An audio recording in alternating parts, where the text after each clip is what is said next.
De nos jours, le climat est devenu un sujet primordial et surtout un danger pour notre Terre.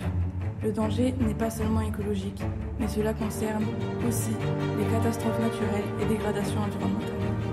Les catastrophes climatiques détruisent des lieux de vie ou réduisent les moyens de subsistance des populations, jetant de nombreuses personnes sur les routes de l'exil. Nous sommes encore dans la période dite de la grande accélération. Et s'il existe encore des climato-sceptiques, je vous demande de prendre en compte ces quelques chiffres.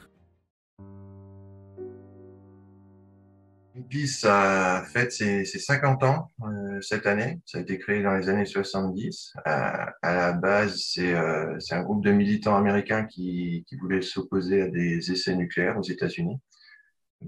Donc, lorsqu'il y a une action à faire sur un thème donné, la déforestation en Amazonie, les OGM, les luttes pour le climat, on reçoit les instructions du national et la même action a lieu dans les différentes villes de France au même moment.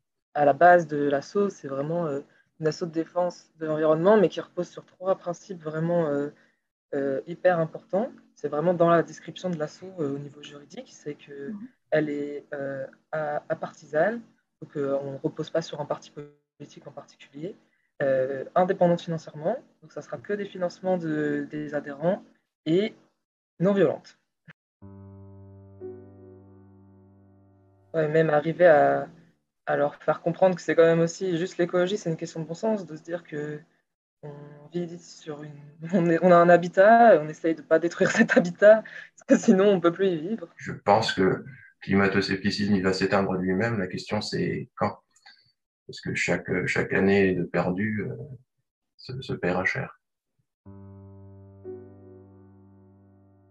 Chez l'individuel, il y a 4 grandes familles de leviers sur lesquels on peut agir. C'est premièrement le transport, arrêter de prendre l'avion et prendre le minimum la voiture, se déplacer à pied, en vélo, ainsi de suite, ou transport en commun.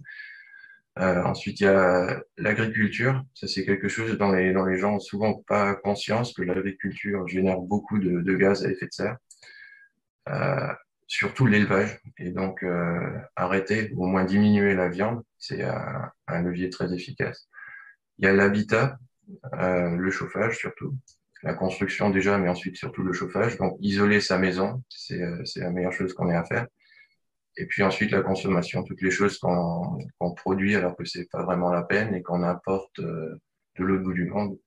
C'est ce qui arrive si on change de téléphone tous les ans sans raison, si on achète des appareils électroniques à tour de bras dont on se servira de toute façon pas beaucoup.